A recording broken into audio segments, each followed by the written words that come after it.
Joseph. And I'm Nick. And this is Fish Jelly. Ta-da! How are you? I'm good. How are you? Okay. You went out last night. I did.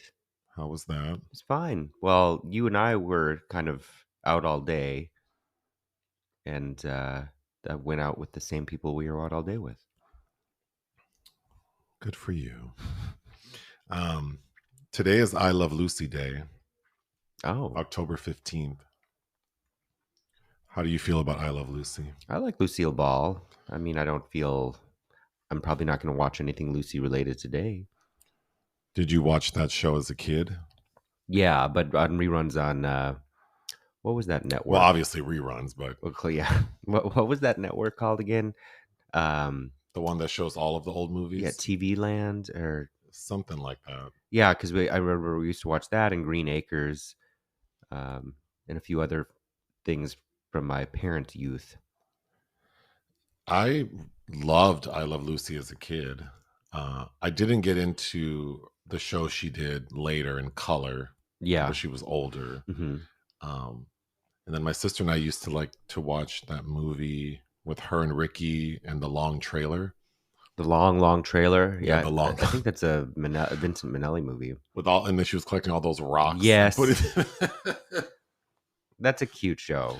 It is. And I think she's in the original Yours, Mine, and Ours. But I Love Lucy has been on the air since it first aired in 1951. Like since then, some network has been running it in syndication or whatever you call it, which is pretty amazing. Mm-hmm. I like her little brief before she became Lucy. Her film noir movies.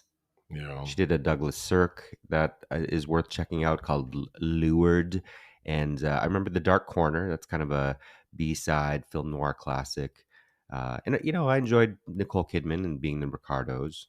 Sure, and there's that Amazon Prime documentary with her daughter. Yeah, that felt kind of like. I felt like the daughter was the least interesting part. Well, one thing I didn't like with Lucy is Mame. Because I just Rosalind Russell and Auntie Mame is... Yeah, Lucille's is not the better version. Moving on, anytime we have like more than 2 reviews in a row that are not positive, we get all of these comments like, do you like any movies? Every time I watch your videos, you're so negative, which is not true, because if you go on Letterboxd, yeah, because any score of a 3 and above means it's good. Yeah. So you've given thousands of movies a good score. So if so, that just doesn't make sense that we don't like any movies. It's also not my fault that...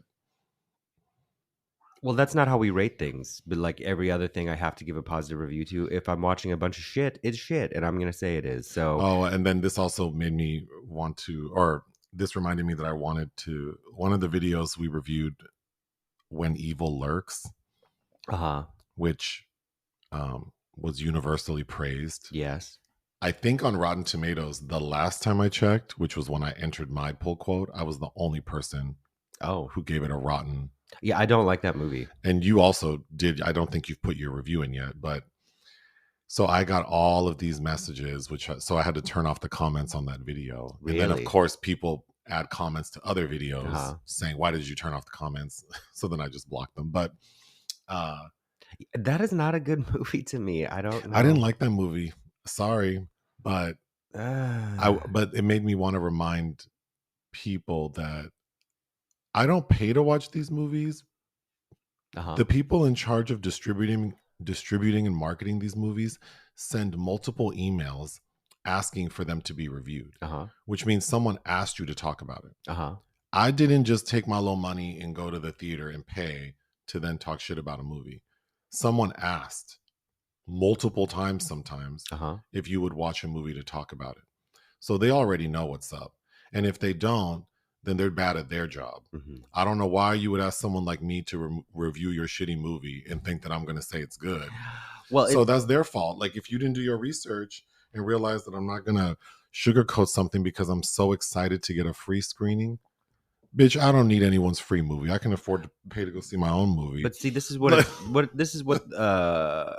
one of the many problems with our culture is just I don't have to jump on the same goddamn bandwagon just because everybody else is on it. I didn't like it. I genuinely didn't like it, and that is that. And it is okay not to like things. But even some of the screenings I go to, or all of the screenings, there's always someone talking like they're just happy to be there and they Yes. just want to say something to try to lick someone's ass. Like, not for that. I Uh-huh. mean, you know, See, I think that's a psychological I would need a effect. little bit more to act like that. That I think there's a strange cycle, not strange. It's a pretty normal psychological effect that when you are given free access to something or are being treated like you're special in some certain way, I notice a lot of critics. I think that keys them into automatically giving something a higher score because they've been treated in a special way about it. If Singapore Airlines wants to start sponsoring us and giving us business class flights around the world, I would certainly try my darndest to never speak poorly about Oh, sure, Singapore sure. Airlines. But like a free, shitty movie that's going to be on streaming like the next week anyway, I'm just going to. Also, it's a reaction because sometimes people want to like, yeah, sometimes context is important or maybe always, but a lot of times it's just like I watched this movie, an hour later I'm talking about it. That's how I felt. Not unlike when you go to a theater and pay to go see a movie. You're not like people get so mad like you should have done your research. You shouldn't talk about a movie if you don't know that doesn't make any Research sense. about what? A zombie movie? Right. Or any movie where it's like you don't even know about Pinochet and it's like, well, isn't that the filmmaker's responsibility to tell me a story? Like, why do I have to do all this homework to enjoy a film? I'm going Like, to tell you right now, El Conde, a majority of Netflix users that watch that movie don't know who Pinochet is. and I actually liked El Conde for the most part. But anyway, And can I double down on in when evil lurks, where the women characters in that are terribly written and special effect, like the and green performed. screen work is ridiculous.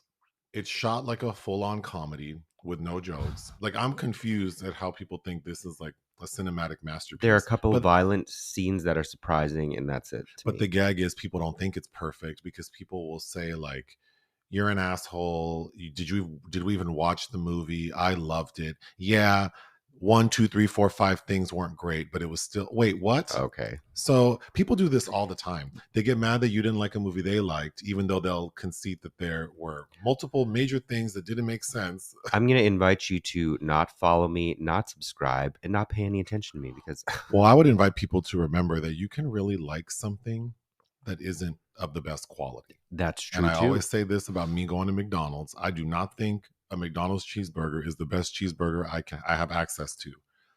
But I like them sometimes. It's okay. It's okay to like something that other people don't.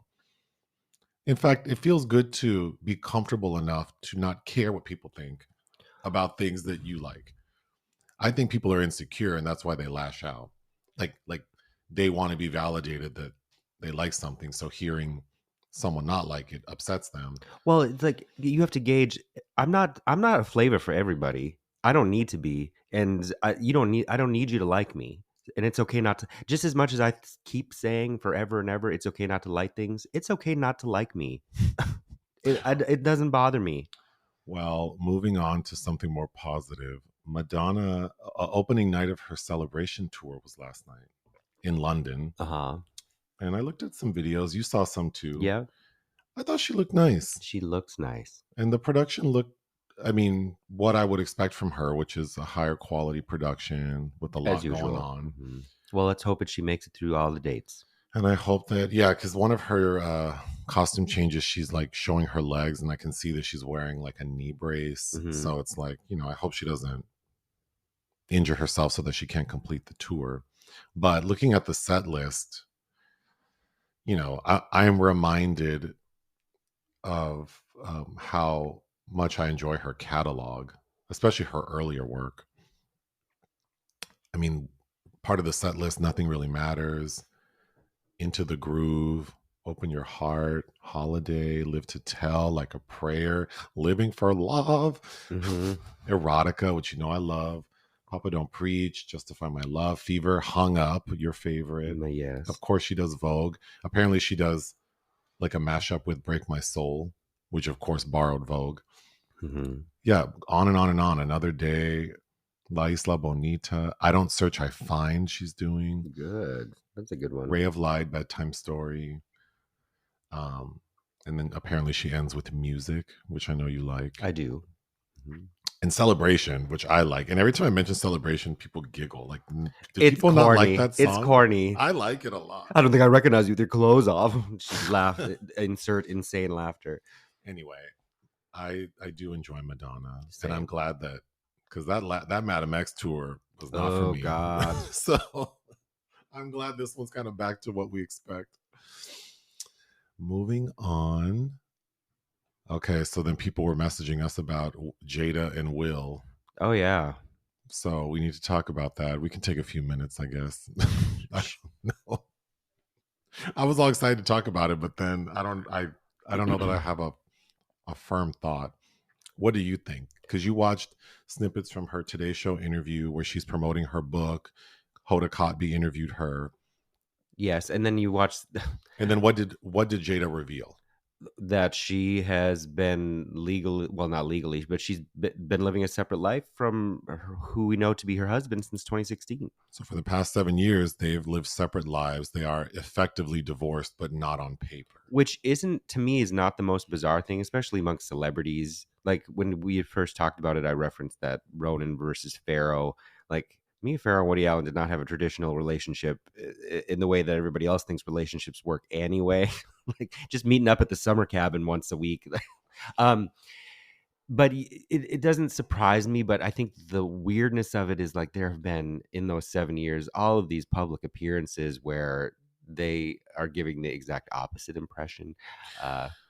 Yeah. Well, I think because so many gay relationships are not traditional, and I'm very accustomed to people not being like sort of the standard version of a married couple. Mm-hmm. I think what makes them so odd is that they have perpetuated this image for years, well, it's like, knowing that they were not together. The Oscar slap, the Oscar appearance isn't so weird to me, them appearing together, but it's that entanglement episode from 2020 that's like, why did you all put yourselves through that? You didn't need to do that. Yeah, knowing this, it's like, why did you have Will come on the Red Table Talk looking so dumb, talking about how you are having an affair with another man, and he has to sit there and be like, yep, mm-hmm, knowing that you two are not together. Well, and it created a narrative for her that made her look like the bad guy, like he. And then it backfired, yeah. And knowing that they're separated at the time that he's allowing himself to come on this show and look this way too. It's like, well, how dumb is that? I don't know. However, she does say, because the full interview is not out yet, I believe the full Today Show interview drops tomorrow, mm-hmm, which I'm sure I'll listen to. But what she does say is that, which did make sense to me, that when they first decided to separate, they didn't know how to handle it. So they just kind of said, well, let's just do business as usual, which does make sense to me. Like, yeah, why create all this discord and confusion? The other thing too is like, you know, we only get a very small snippet of their lives. So they make one public appearance every 3 months. I mean, that's nothing in their world. Right. But to us, it's like, oh, every time I see them, they're together. Well, you only see them once every 3 months, yeah, for a 4-hour event. So, and I don't think like two people who've been together that long, who have children and lives and a business, and like, I think it seems kind of cool that they can still find a way to interact with each other. But it made me think, like, because the opening of the Today Show interview, they talk about how we all assumed that they had this committed relationship. Nobody assumed that. Well, but then it made me think, what does committed mean to people? Because to me, like, I feel like committed people can also sort of collapse that into monogamous. Uh-huh. And it's like two people can be committed to one another, to having a life together, to supporting one another, and still have, you know, lives outside of one another. Mm-hmm. So I thought that was an interesting use of that word, that they kind of made it seem like they're not committed. I would argue that they are very committed. Yeah, they are. These two fools have masqueraded like they are a couple for 7 years, really only for the benefit of the people. But then probably that's the financially other thing too. maybe, but then it's also funny because it's like, who cares about Will and Jada? That too. Like, no one cares. But and their image is not like. I mean, it's Well, not like Tom Hanks, who everyone sees as like this as wholesome kind of guy. like black Hollywood royalty, I'm assuming they feel a certain amount of pressure to excel and succeed and not present themselves to be a failure as a couple. I would imagine. I would think after the whole entanglement thing, it would have been easier for them. But then they probably felt like, no, because we don't want people to think that was That the was the thing. cause, yeah. So it's complicated. It's none of my business. I don't care. But I Same. also think so. I'm more intrigued by how people are reacting to it. Um, like, yeah, who cares about these two people who are already weird? We knew you can tell from their kids they're fucking weird. Yeah. So it's like these are not. What was that? At one point, like Will Smith had made some comment about how his son only had one pair of shoes or something. It's like, no, he does not. They No, are he does weird. not. Yeah, their kids seem weird to me. They seem weird to me. Jada seems weird. I think, but I mean, that is a of course they're going to be because they live a life that most of us will. There are all these rumors about them, which I tend to believe rumors like where there's smoke, there's fire. Okay, Lindsay. Well, people have been saying that, like, questioning their sexuality, saying that they're not really together for a long time, and it's like, oh, so that is true. And it's like, it doesn't. People aren't that complex. Like, I mean, there aren't that many versions of a life you could live. Like, it it seems like, yeah, they're very good at.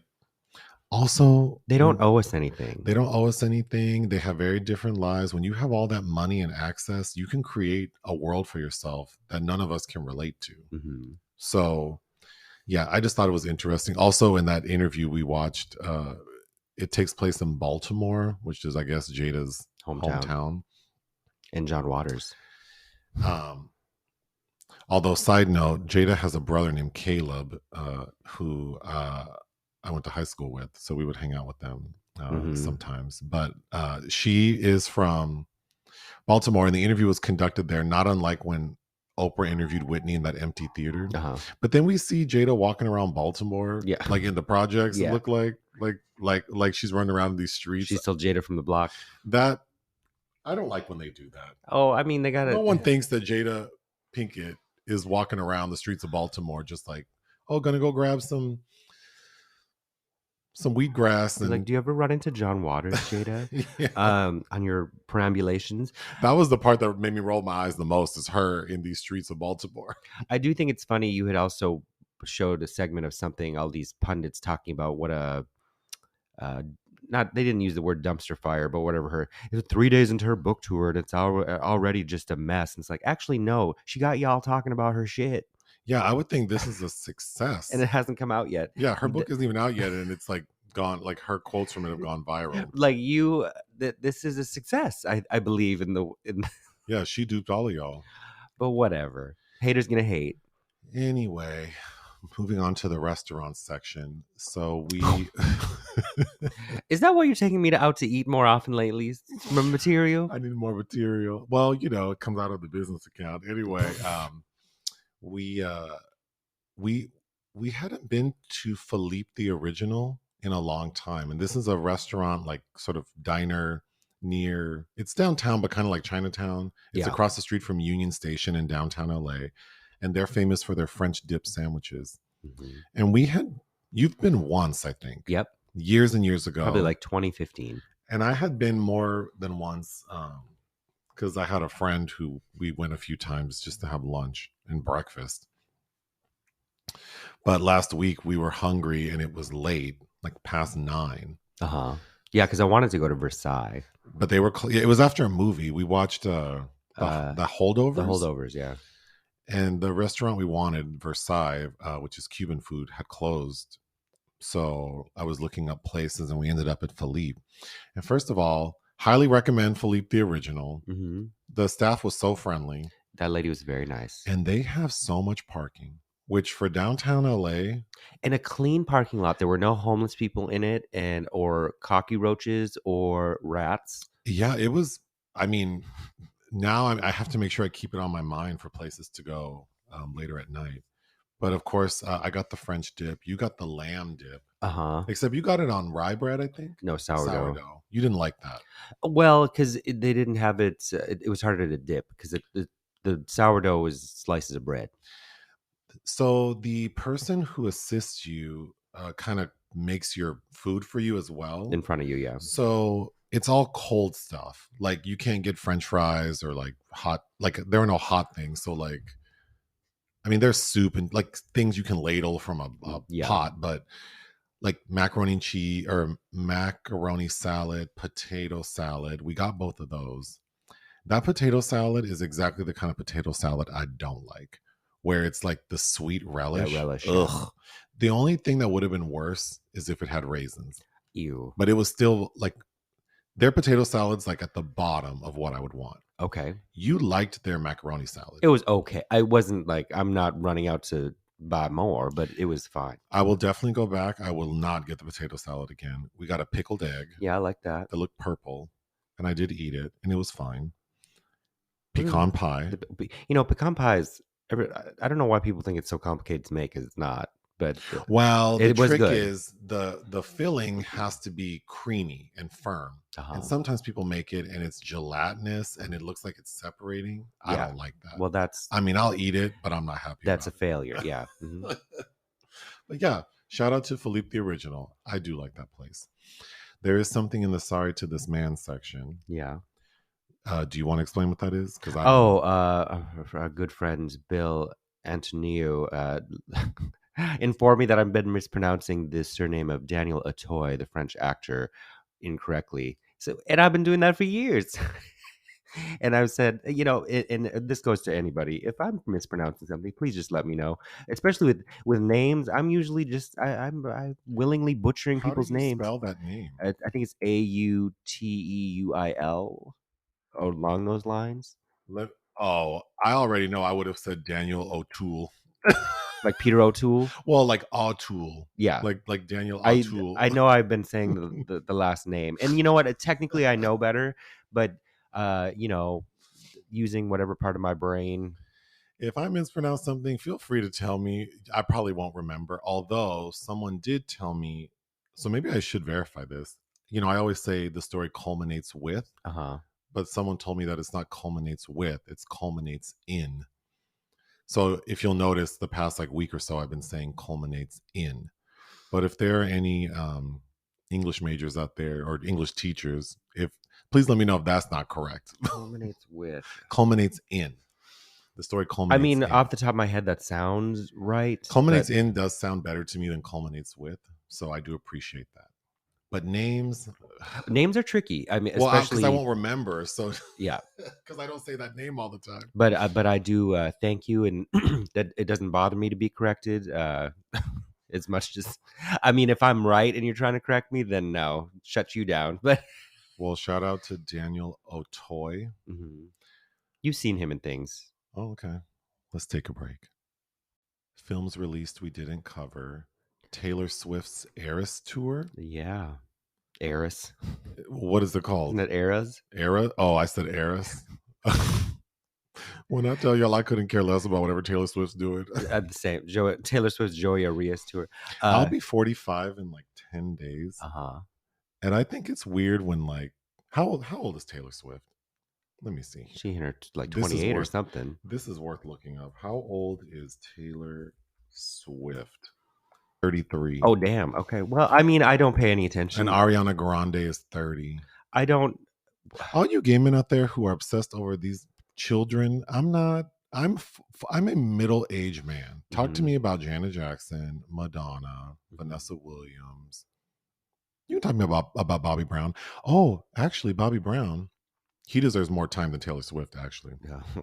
I was at the gym the other day, and some random young white kid at the gym, who I assumed was not gay, he asked me who Bobby Brown was. Out of the blue? Yes. And at first I'm like, this is real shady. You pick me to ask me who Bobby Brown is? Like, And then I thought maybe he's not.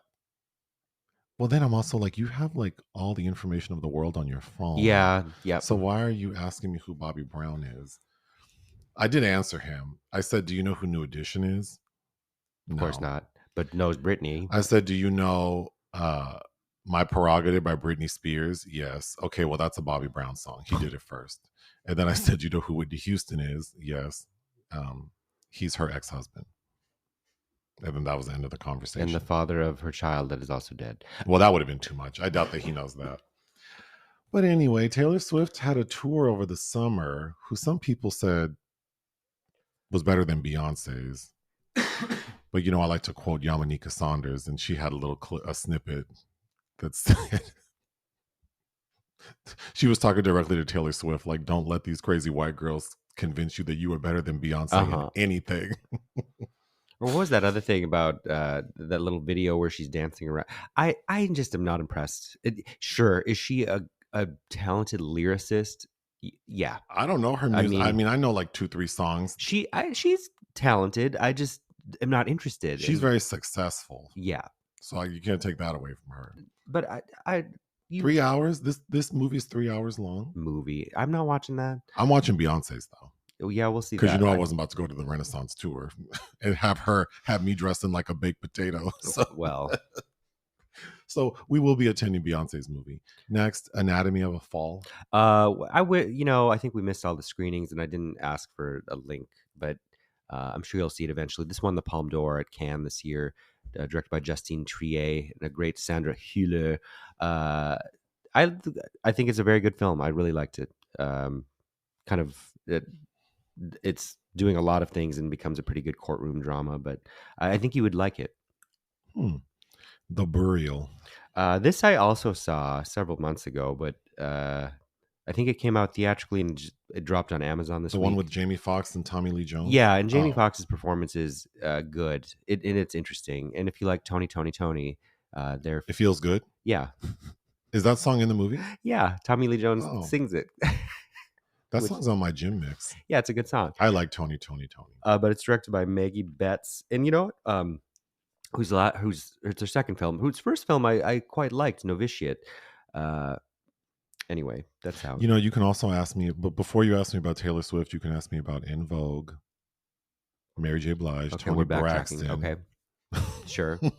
And then, well, because Tony made me think of that. Lastly, The Mission. I don't know if we'll still watch this because we have a screener, but I quite like it. It looks interesting. I think it's a very good conversation piece about this self-propelled missionary who gets himself murdered trying to spread the gospel of Christ to these people that don't want none of that. And I think that happened in 2018. But that's the fuck around and find out. Yeah, this kid got straight up murdered. But the directors of the documentary are Amanda McBain and Jesse Moss, who I believe previously did Boys State, which I did not see. Projects of interest.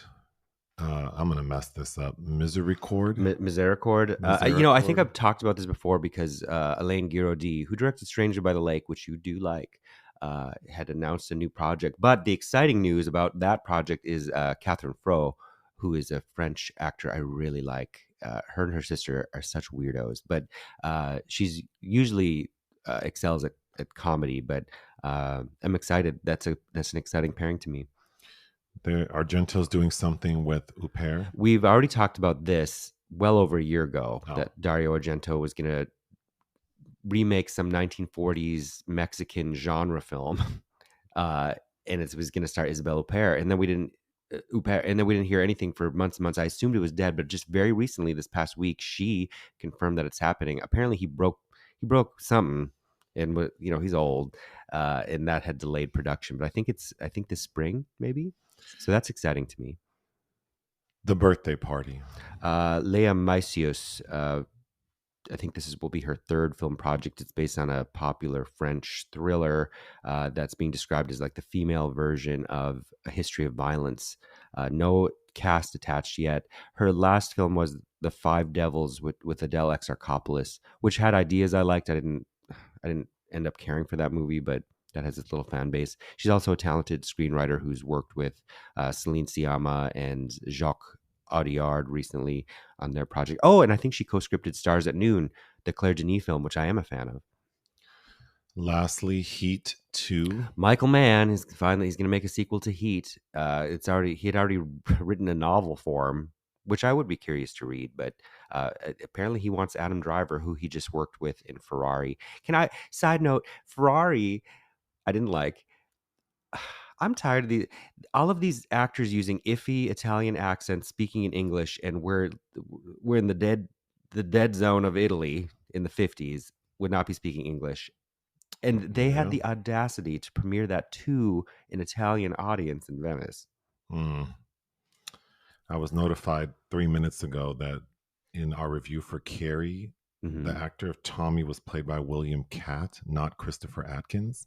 I didn't say that. Oh, I said William Catt. Christopher Atkins, I referenced because you talked about the Blue Lagoon. oh yeah. I was saying, yeah, that's right.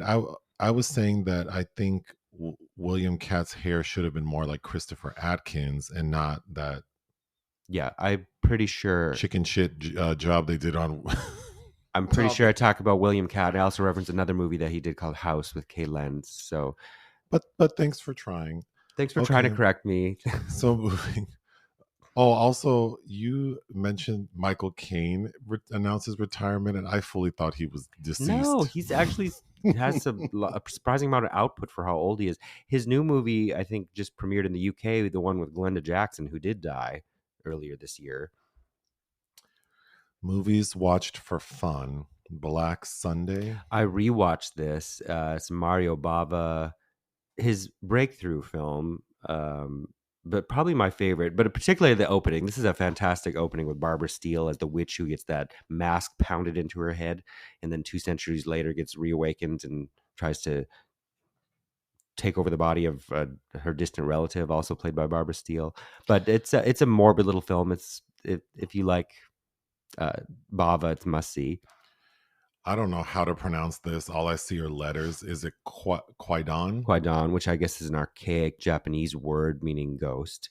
Masaki Kobayashi. Is that also the title? That's the director. Oh, and then what's Harikiri Human Sea? God, why are you reading out all my notes? Those are the more notable films I think that he's directed. There are Oh, three. He directed The Human Condition parts 1, 2, and it all 3. looked like one thing to me.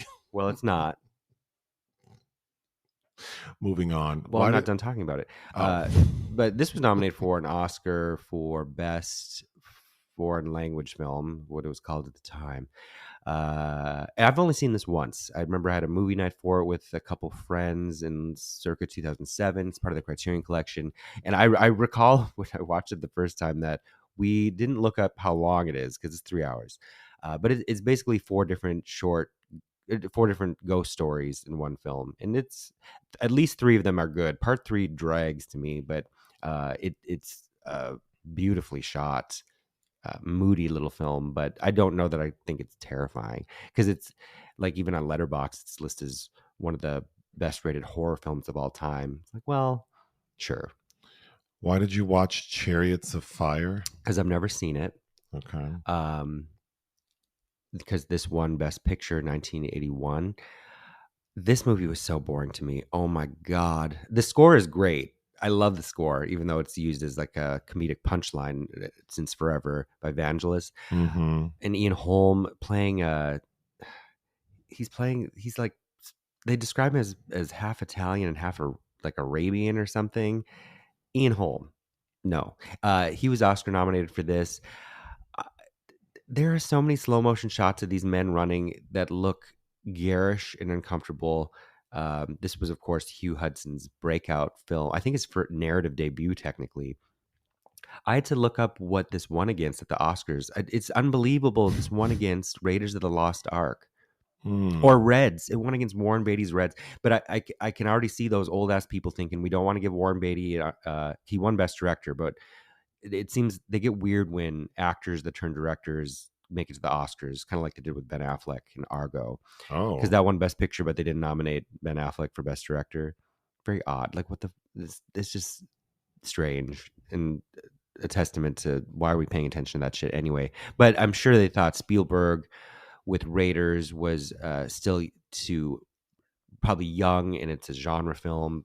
But the Chariots of Fire, this is one of the most I don't know, like the ranks up there with Crash in 2005 is just this was Best Picture, people, really. mm. The Spell. I watched this in anticipation of our Carrie review. It's basically a Carrie ripoff starring Lee Grant, who I do love. It's if you like Lee Grant and or telekinetic teens, I would recommend it. Oh, and I forgot to mention Helen Hunt is in it as her other teenage daughter, who's supposedly the Oh, pretty you know I one. don't like her. And her sister's trying to kill her and her daddy. Good. It's directed by Lee Phillips, who's the actor turned director. He was in Is Peyton Helen Place. Hunt the lady who I thought looked like a lima bean? Yeah. Mm-hmm. Yeah. Yeah. Well, she's touched her face a bit too much. She should have just stopped. And her sister is Bonnie Hunt. About Schmidt.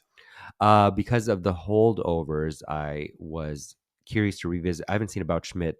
I remember fondly driving to Duluth, Minnesota with a good friends in high school, and we had a double feature of The Hours and About Schmidt. What a lovely day. But yeah, I haven't seen that since that day. Alexander Payne's film with Jack Nicholson, June Squibb, and of course a very famous nude scene with Kathy Bates. I forgot all about Dermot Mulroney and his balding mullet, and the daughter played by Hope Davis. We watched The Sorrows of Jin. This movie was ridiculous. Yeah, so I haven't seen it. Okay, so it's part of a television mini series called Three by Cheever, the author John Cheever, and two of those featured Sigourney Weaver, and in this one she's a lead, and this is 1978, I believe, so before Alien, and she's married to Edward Herrmann, she's way too beautiful to be married to.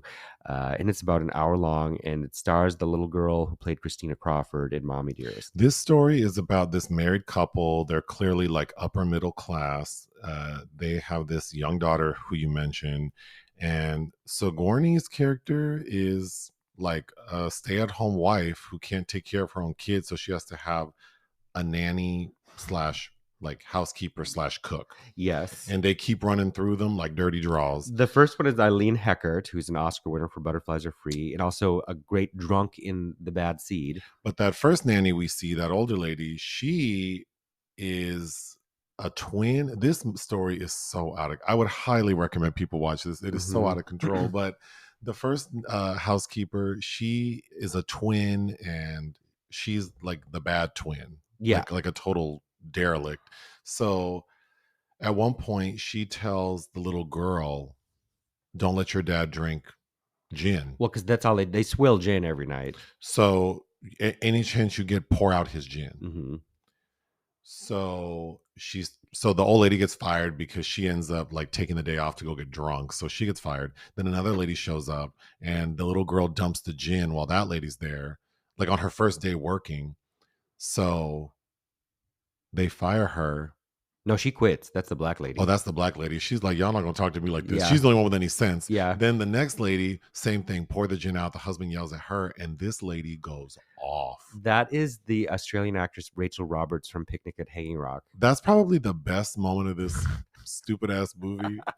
But Sigourney, like, oh my God. All of it, I would watch it again. It's fun. You need to watch it with a group of people. Oh yeah, you will howl. There's also a very young Holland Taylor. I hated that little girl. Oh, her name is Mara Hobel, by the way. But she was so annoying, dumping out all this gin, and it's really told through her perspective, kind of. Sigourney is beautiful. The dialogue is bad. The dialogue is horrible. It's painful to sit through, but it was fun. It's fun because I was howling at the screen. Now you'll have to watch Oh, Youth and Beauty, which she is also in. Moving on, 5 Days, One Summer. This is also Sigourney related. She had lobbied heavily for this role. She even flew to meet up with Fred Zinnemann, who it's ended up being his last film somewhere in Europe. But he wanted an unknown because it's an incest movie starring Sean Connery, who is parading around with his niece, played by Betsy Brantley. Betsy Brantley married Steven Soderbergh in the 80s, and they had a kid together for a while. Anyway, this it's about skiing on the Alps, and there features way too much skiing. Because their guide is a young Lambert Wilson, and he falls in love, or there's a mutual attraction with Betsy Brantley. There's one really odd scene where they find a body that's been frozen in the mountainside for like 25 years, which reminded me of the Andrew Haig film 45 Years with Charlotte Rampling. It has a surprise ending that you shouldn't ruin Sure. because it's kind of fun. I mean, I watched like a third of it, like the end part, and it was fun to figure out the ending. Well, you can say what it is without ruining it. So everything culminates in because this niece, she has two lovers, her uncle and then this other more appropriate younger man. Yeah. And they go rock climbing together, and we see one of them fall off the cliff and obviously die. So then the end of the film is like seeing which one survived, and then you get this super long shot of someone walking towards her, and you can't tell who it is until the very end. Yeah. I thought that was super effective. It was very effective. And it's very satisfying in a way to see who it is because you're Yes. waiting. But anyway, And the fall is an interesting. the fall looks like they threw a dummy off a real cliff, and it's funny. I didn't hate it. There's a lot of really interesting things about it, and they were actually up there doing all this ski. Like it looks authentic, which if this were made today, it wouldn't be made that way. But A movie called Outrage. yeah, I just submitted coverage to you on this review. Also, we'll have a review on our website. So let's skip that. Directed by Ida Lupino. Something called Topaz. Oh God, this was one of the few Hitchcock films I haven't seen. 1969. This was so GD boring. It's his longest film. It's well over 2 hours. Oh God, I hated it. And part of I feel bad for complaining about Cary Grant being kind of dull to me in North by Northwest, because Frederick Stafford, who's the lead of this, is I just wanted to erase him from the screen. Like I was so bored. And then John Forsythe is in it, who from he's the voice of Charlie in Charlie's Angels, but he's also in is it Dallas or Dynasty? He's in some other huge iconic television series, but even John Forsythe, a few times. Frederick Stafford. John Forsythe is who I'm talking about. Frederick Stafford is playing the Frenchman, who I'd rather watch paint dry. I recognize John Forsythe. Yeah. What do we know him from? We know him from Dynasty. A Dynasty. Okay, yeah. Anyway, I really didn't enjoy that. Oh, but in the end, it levens up a little bit by the time we get to some actual talented French actors like Michel Piccoli and Philippe Noiret. I do think both of those people seem to be enjoying themselves, but I did not enjoy this film. The Neon Bible. This is based on one of the two novels of John Kennedy Toole, who you are familiar with, The Confederacy of Dunces, because I read it out loud to you, which is a classique. Neon Bible is a much more depressing tale about a young boy on a train who's reminiscing about his life and his kind of fun older aunt, played by Gina Rowlands. And this was directed by Terrence Davies, and one of the few films I hadn't seen of his.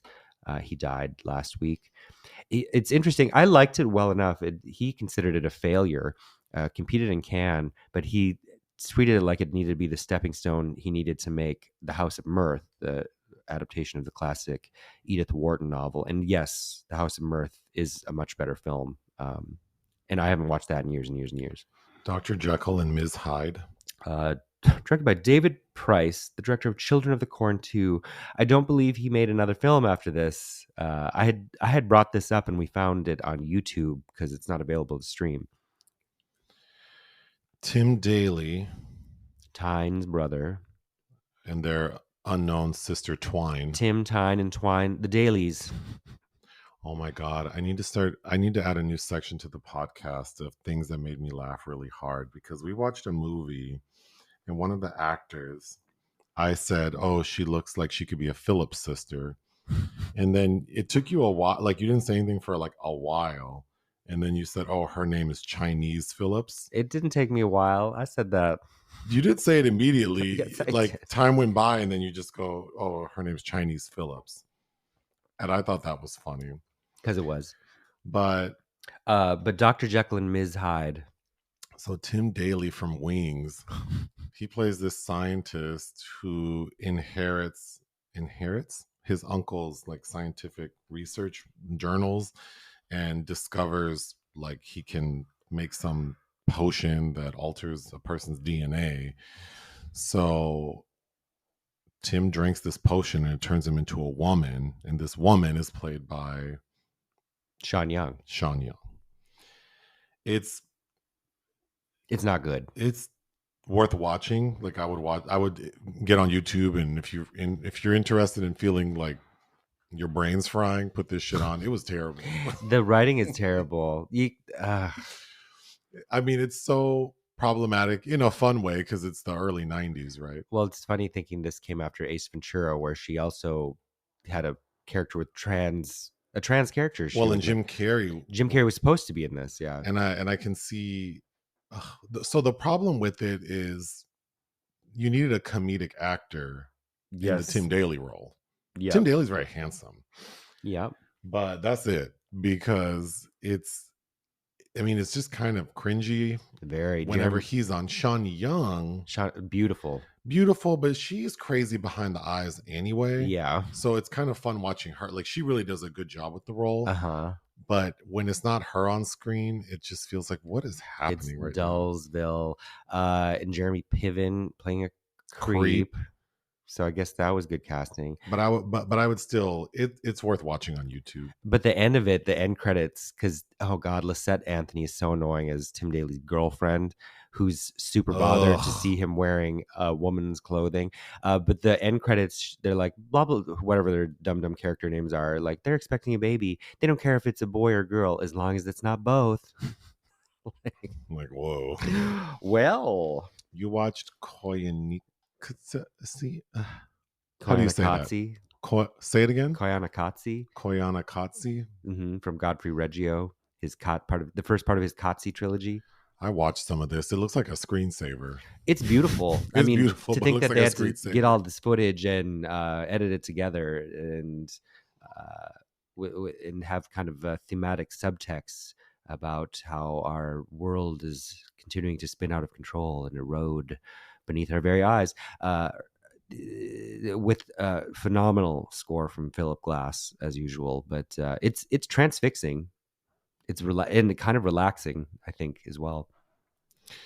You watched Ticks with Chinese Phillips, yeah. Oh, that's the movie with Chinese Phillips. Okay. And Alfonso Ribeiro and Seth Green. Oh, I watched some of that. And Ron Howard's brother.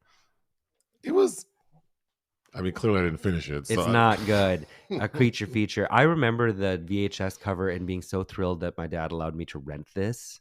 But it's dumb. Lastly, Invaders from Mars. A Tobe Hooper film I've wanted to watch forever, and finally I found it streaming somewhere, but starring the wonderful Karen Black and Louise Fletcher. It's kind of Invasion of the Body Snatchers. Oh, I did watch. Yeah, you watched this with me. Oh shit! Because Karen Black is the school nurse, and this boy's parents, who's dressed like an executive businesswoman. Yes, she's like the school nurse. But there's like a meteor lands next door to this boy's house, and his parents become clearly they're aliens. And Louise Fletcher, there's a pretty good scene where she's eating one of the science class's frogs. She's good in every scene. Her running after she runs after a bus, after a car. It's all good. They're making Louise Fletcher do all kinds of physical activity in this movie, and this is around the time she did Flowers in the Attic. Unfortunately, there are entries in the obituary section. Mark Goddard died? Yes, I think he was 87. He was from the series Lost in Space. Oh. And of course, Piper Laurie died, which is so crazy because we did our live review of Carrie yesterday. Mm-hmm. And as soon as we wrapped up the video and got dressed to go to brunch, that's when we learned that Piper died. That she died. So that's crazy. That bummed me out. She was 91? I think 91, yeah. So, which, I still kick myself. Soon after we had moved to LA, we lived in West Hollywood. And I remember she was doing a book signing or something at the Egyptian. And I wish I had gone. I didn't. But her most iconic role is the mother in Carrie. Oh, yeah, for sure. And she was nominated for 2 Academy Awards? 3. I've totally forgot about Children of a Lesser God, but so she was nominated for Carrie, Children of a Lesser God, and The Hustler. The Hustler's pretty good with Paul Newman. Yep.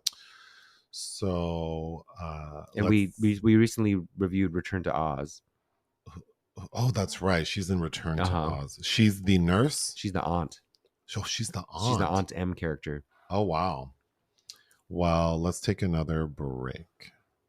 The secret movie for today was my choice. And originally I had chosen Friday the 13th Part 2. And then you changed that. Because I chose it because there's a podcast I sometimes listen to with these two homosexuals talking about film.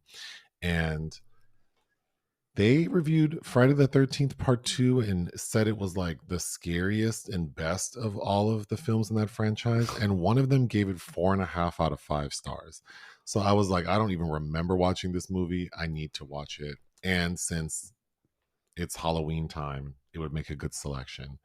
However, at the last minute, after finding out Piper Laurie died, I asked you, has she ever done like a horror film beyond Carrie? And you said you owned the 1977 American supernatural horror film called Ruby. I also own Trauma with the Dario Argento film she did, but that's poo poo. This film's directed by Curtis Harrington. Love Curtis Harrington. What do I know from Curtis Harrington? You know his 2 Shelley Winters movies. Whoever Slew Auntie Roo. Auntie Roo. And my favorite of all of his films is What's the Matter with Helen? Oh yeah, with Debbie Reynolds and Shelley Winters. But he was a film critic turned filmmaker. He was responsible for restoring James Whale's classic, The Old Dark House. I believe Curtis was gay as well. But he, in the 70s, had a series of very underrated, late 60s and 70s films, like lo-fi genre items. Night Tide with Dennis Hopper is really good. I like The Killing Kind with Ann Southern. He did a film about killer bees with Gloria Swanson I've never seen. How Awful About Alan, which is a TV film, but that's with Anthony Perkins. And God, something else that's... Oh, Games with James Caan, Catherine Ross, and Simone Signoret, which he wanted to have Marlene Dietrich, but she wouldn't come out of retirement for that. But what was I going to say? This is his penultimate film. So he didn't do another. He did one more film after this. He did Mata Hari with Sylvia Kristel in 1985, and then that was it. This movie was a hit. It made $16 million off of a $600,000 budget. This shit was crazy as hell. So the story, Ruby, Piper Laurie, she is like this old mob girlfriend who used to be a lounge singer. An actor. And we see that 16 years prior, her boyfriend, Nicky, who's like a mobster, was set up and shot and killed in front of her. In 1930s Florida. And we see that Ruby is very pregnant. In fact, after right as Nicky's being shot and killed, she delivers a baby. So then we flash forward 16 years and we see that Ruby now runs a drive-in movie theater. And she employs all of these old ex-mobsters just to keep everyone busy and make money.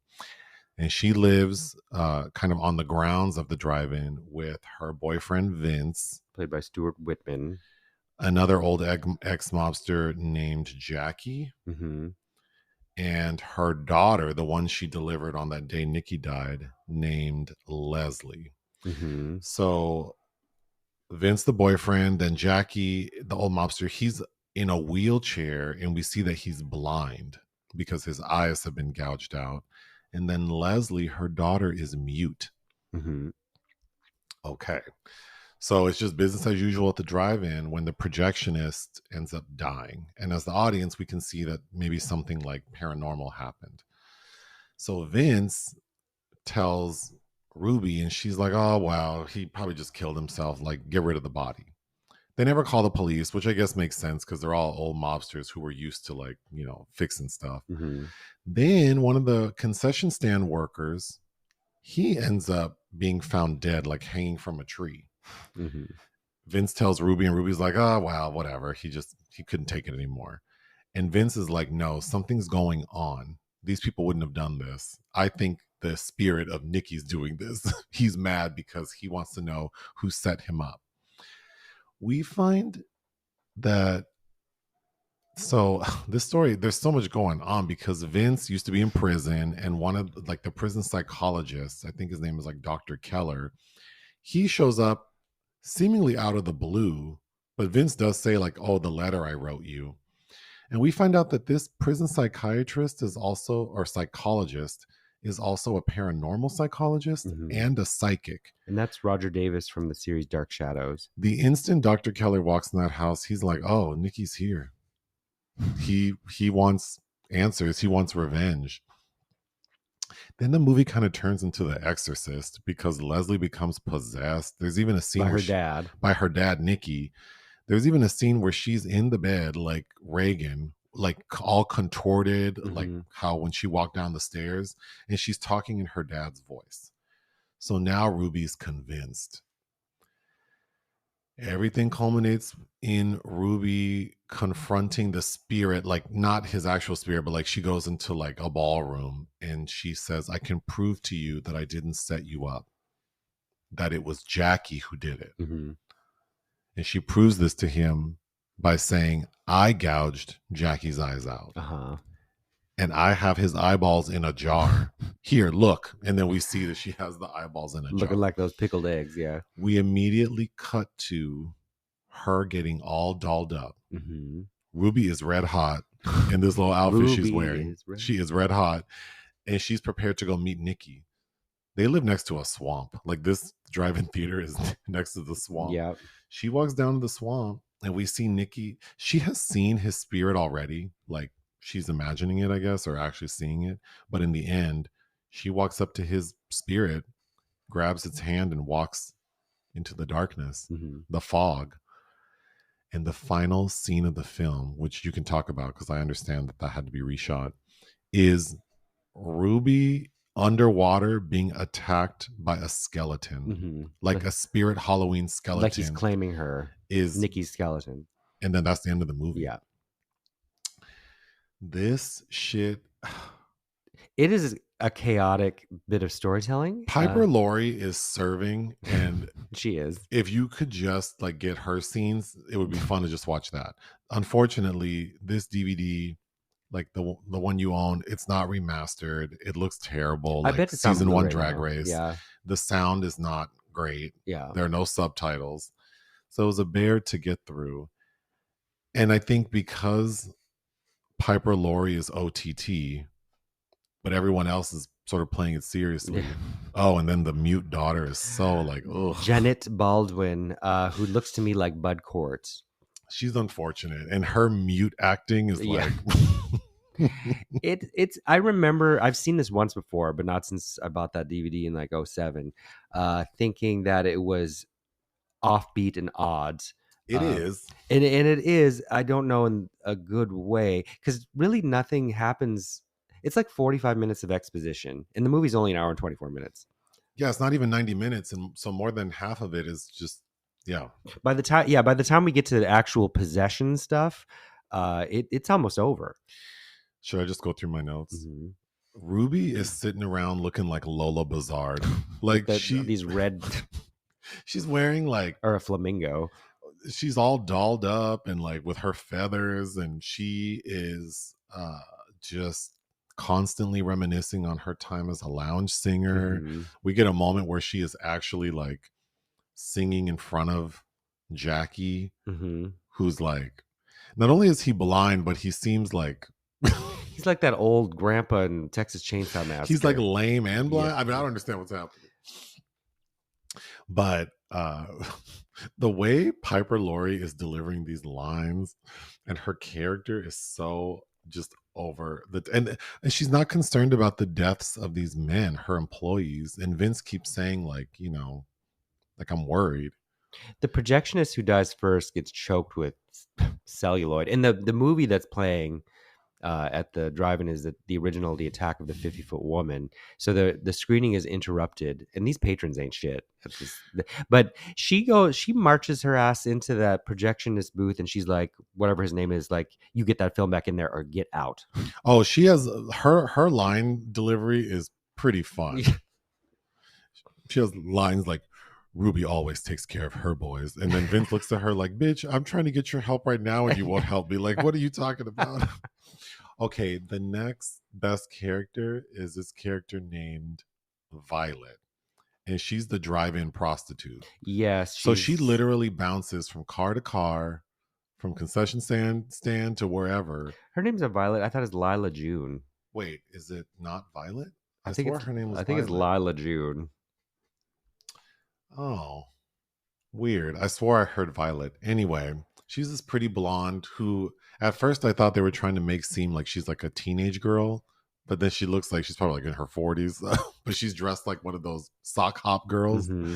Anyway, yeah, she's going from like man to man, but at first we see her with one of the concession stand workers, and she's being so rude to him. Mm-hmm. He's also being a creep. And he's like, please just meet me outside. Here, take this free cheeseburger and meet me outside. And he goes outside, brings her a Coke. Here's a Coke, girl. She's like, I like Dr. Pepper. Don't you remember anything? And then he's like, well, here, like, I want to give you something. And so she's like, well, follow me. And then she yells at him, aren't you coming, you dirty old man? So they get out to the swamp. They wander deep into the wood swamp. Deep into the marsh or whatever you call it. And she's like, give me my shit. And he's like, well, you can't wear it. She's like, I told you I'm just gonna wear it at home, because she convinced this man to steal some of Ruby's jewelry, which looks like one of those pendant lockets that has like a picture in it. Why do you want this lady's pendant locket that probably has someone else's picture in it? Like, but anyway, he gives it to her and she says, no funny business. Don't touch me. And immediately he tries to rape her. But she's able to get him off of her. And then the ghost kills him. And the way the ghost kills people is like, it's like the air slapping them. So the actors have to like pretend they're being punched by nothing. Piper gets air slapped too. It's pretty funny. The other concession stand man is Barney, is played by Len Lesser, who many might recognize as Uncle Leo from Seinfeld. And he ends up being killed by... He's the one they put in the soft drink machine, right? Is he? I think he's the one in the soft. One of them ends up in the soft drink machine, which is kind of gross. It's kind of gross because this homely lady goes to buy like a coffee out of the machine, and then she doesn't pay attention to what's pouring into the cup, and then when she goes to take a sip, she drinks a cup full of blood. It's his blood, and then she just goes like, "Ew, ew, David." I would have been hysterical, and that lady goes, "Ew." Yeah, I would have been. This shit would have been. Stop this movie. I have to say, when we first see Ruby Piper Laurie like performing in front of Jackie in this empty like lounge, her home seems really big, and it seems like it's attached to a nightclub. I don't know. It's very confusing, but yeah, Ruby really thinks she's giving us something we can use. And I don't need it at all.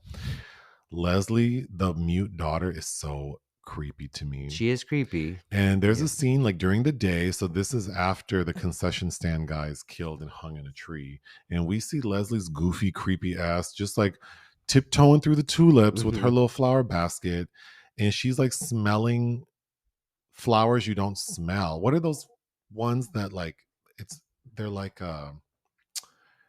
cotton, and if you blow on them you inhale all the gone and seen dandelions, kind of like that kind of plant. And she's sniffing on it like, these aren't the kind of flowers you smell, girl. But she's like, she looks so stupid. And then she looks and sees the man hanging and has zero reaction, which might make sense knowing that she's possessed by her dead dad. But then Vince comes upon Leslie. So he sees his pretend daughter staring off into like staring at something from a distance. He sees her. He walks up to her, never thinking to look at what she's looking at. And he's just looking at her. And then it finally occurs to him to look up like 15 degrees and he sees the dead man hanging. That was so poorly shot to me. It made no sense. It's not a well shot film. It's the only movie that was shot by cinematographer William Mendenhall, who the rest of his career before and after was working in television. So I don't know if that's something to do with it. I would have loved the movie a version of this movie be just Ruby against the drive-in hooker. Yeah, because the drive-in hooker had a mouth on her. So It would have been a lot of fun to see these two actors like have it out. And we saw Lila June, played by Kristen Sinclair. She's in that movie Caged Heat, which we did a live Oh, about. And then Stuart Whitman, Vince, he's in another early Jonathan Demme film we watched recently, Crazy Mama with Cloris. speaking of Vince, I didn't understand. He was so easily convinced and so sure after the first death that it was the spirit of Nikki. Yeah, which is so weird though, because then at the very end, the doctor calls him and says, "Shit's gonna go down. Get out of there." And And he's like, well, "Whatever, I gotta work." yeah, I was so confused by that. Like you are so convinced that the spirit of this man is haunting y'all. This But feels then when it comes down to it, you're like, oh, whatever, I don't know. this feels like they had a kernel of an idea and it wanted to be two different films almost, Mhm. or they're like Curtis Harrington's telling one story and they're like, "We got to make it an Exorcist film." So he's like, "Well, I guess I'll tack that in right now." I wonder if it was that, like, oh, we got Piper Laurie, and so we need to give her this juicier role that kind of doesn't make any damn sense. Yeah. And then, oh, The Exorcist, because this is 77. Yeah, this is the year after Carrie. So I'm assuming they were trying to capitalize on like Exorcist, Carrie. Yeah. And then they just tried to mash in all this shit. It does not make sense. And then the film she did after this was Tim with Mel Gibson. This prison psychologist slash parapsychologist slash psychic made no damn sense. Nope. Then at a point, this doctor's trying to examine Leslie and she bites his hand, but she doesn't bite it like a rabid animal. She bites it like when the cat is playing. That little girl, so well, she's not little, she's 16. Then did she ever speak? And Piper's like, "No, she only cried once when she was born." And then Ruby tells this doctor, maybe you people at the hospital can help her. Yeah. Bitch, we just told you he's not a medical doctor. He is a parapsychologist. At what hospital does he work in? It's like Ruby doesn't listen, because then they ask Ruby. Ruby's crazy because they ask her, the doctor, is it okay if I hypnotize Leslie? Mm-hmm. And she's like, yeah, go ahead, whatever. Like all flazé-da about it. Uh-huh. And then the minute he starts trying to hypnotize her, Ruby becomes hysterical. What in the hell are you doing? Yeah. And it's like, do you not know what hypnotize means? Or well, there's another part where when Leslie's possessed and she's like, "You're killing her." It's like, well, the doctor's not doing that to her, so I don't. Before that hypnosis scene, Ruby has the thought to like drive out to the movie, like the drive-in theater, because it's like a big lot with all the speakers, and she starts hearing her name, and it's like Ruby, Ruby, Ruby, Ruby, Ruby, Ruby, Ruby, Ruby, Ruby, like what? And then we see Nikki drive up in an old-timey car, and then that's when another employee has been killed. Someone took like a post and nailed him to the drive-in movie theater screen. That shit was crazy. Yeah. Then when Ruby gets back to the house, she goes up to the attic because she thinks Nikki's up there, and then we see Leslie, her mute daughter, is up there, I guess possessed by Nikki because she's talking like him. And then they start dancing together. That was weird. Very Ghost with Whoopi and Demi. So finally the doctor does hypnotize her, and what's her first word? And it's a struggle to get it out. She's like, birthday. Yeah. Her first word was birthday. Very Maria Bamford of you. Bitch. Oh, Ruby is so dramatic. During this like hypnosis possession moment, then Ruby sees Leslie looking like she's been shot in the face like Nikki was. Yeah, that same gunshot. And what does Ruby do? Pass the hell out. Mm-hmm. Yep. Bitch, this is not your moment. This is your daughter's moment, and you pass out. Oh, Leslie in the bed like The Exorcist. That really sealed the deal for me. Like, this movie is trash, mama. I don't.